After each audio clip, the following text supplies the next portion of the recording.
Good morning 10th class. इससे पहले हमने बात करी थी भारत में राष्ट्रवाद के बारे में और वहाँ पर हमने प्रश्नोत्तर भी उसके कर लिए थे। ठीक है, इससे पहले वाली वीडियो में देख सकते हैं आप। अगर आपका काम पूरा नहीं है, अगर किसी वजह से आपका काम पूरा नहीं हो पाया है तो आप मुझे मैसेज करके भी पूछ सकते हैं, क्योंकि कुछ ही बच्चों की कॉपीज़ और कुछ ही बच्चों का काम जो है वो मुझ तक पहुँच रहा है। तो इससे अगर आपके काम नहीं हो पा रहे हैं तो जल्द से जल्द इन्फॉर्म करिए ताकि अपना सारा काम आप कर पाएँ। ठीक है, क्योंकि आपका बोर्ड है तो इस टाइप की जो इररिस्पॉन्सिबिलिटी है वो नहीं होनी चाहिए काम में। एक साथ काम के लिए रखोगे तो वो बहुत ज़्यादा बन जाएगा। ठीक है, और जब पढ़ने का समय आएगा तो फिर हम कॉपी ही करते रह जाएंगे। तो इसलिए अभी आपके पास टाइम है। चैप्टर टू चैप्टर पढ़ाया जा रहा है, उसके क्वेश्चन आंसर्स कराए जा रहे हैं, तो वही क्वेश्चन आंसर्स जो हैं शॉर्ट पॉइंट्स नोट्स बनाते चलिए ताकि आपको बाद में ज़्यादा बर्डन ना हो। तो आज हम नए चैप्टर की बात करते हैं, औद्योगिकरण का युग।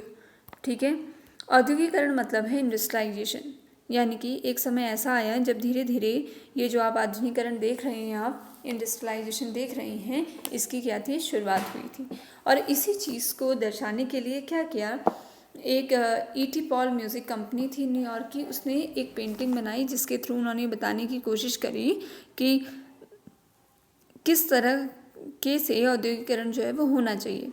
ठीक है, इन्होंने एक म्यूज़िक की बुक थी तो उसका जो फर्स्ट कवर है, ठीक है, तो उसका जो डिज़ाइन है वो इस तरीके से डिज़ाइन किया कि उससे यह पता लगा कि एक दिन जब आधुनिकीकरण का युग जो है वो शुरुआत हो जाएगी तो वो किस प्रकार से होगा। ठीक है, तो आप देख सकते हैं कि चित्र में क्या दिखाया गया है, एक देवी जैसी दिखाई गई हैं।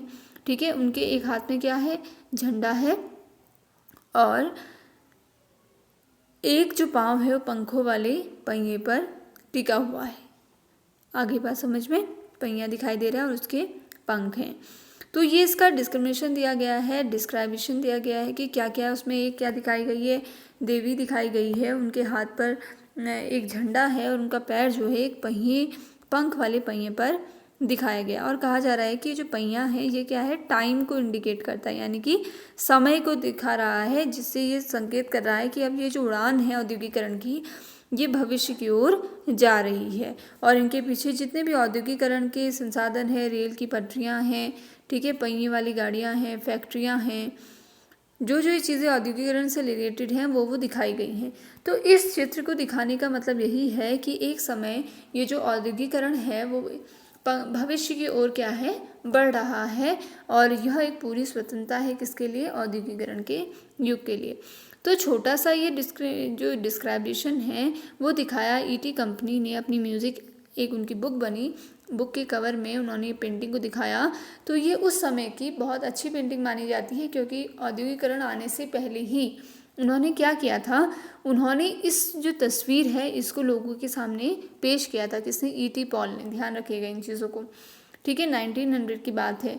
उन्होंने इस औद्योगिकरण को एक सिंपल तरीके से बता दिया था। आगे बात समझ में।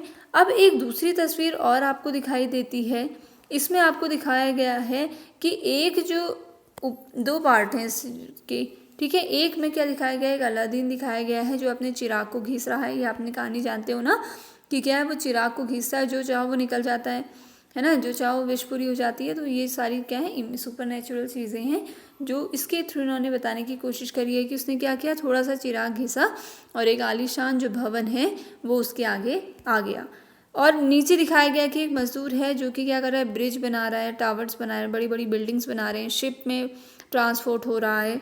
तो इस तरीके से ये दोनों जो तस्वीरें थी उसका दिखाने का यही अर्थ है कि जो औद्योगिकरण है वो धीरे धीरे से हो रहा है।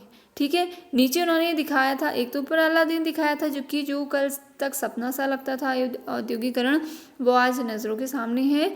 ठीक है, और दूसरा जो है उन्होंने एक मैकेनिक दिखाया जो क्या कर रहा है, अपने आधुनिक हथियारों से क्या कर रहा है, ब्रिज बना रहा है, कारखाने निर्मित कर रहा है।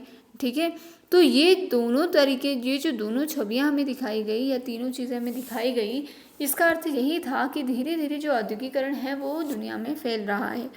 ठीक है, तो इस तरीके से जब पूरा औद्योगिकरण हो जाएगा तो दुनिया में क्या है, जितनी भी डेवलपमेंट है वो बहुत अच्छे तरीके से होके जो दुनिया है वो क्या होगी, एक विकसित होगी। आगे बात समझ में। तो यहाँ पर पहले पिक्चर में आपको यही दिखाया गया था, धीरे धीरे आपको चैप्टर में आगे बढ़ाया जाएगा तो आपको पता चलेगा कि औद्योगिकरण से पहले क्या हाल था, कैसे औद्योगिकरण आया और धीरे धीरे इसके फ़ायदे क्या रहे और नुकसान क्या रहे, इन चीज़ों के बारे में हम इसमें पढ़ेंगे। ठीक है, आज आपको क्या करना है, इस पेंटिंग को और इन दोनों पेंटिंग्स कॉपी में बनाना है और इससे संबंधित जितना भी आपको समझ में आए वो अपनी भाषा में अपनी कॉपी में लिखना है। आगे बात समझ में।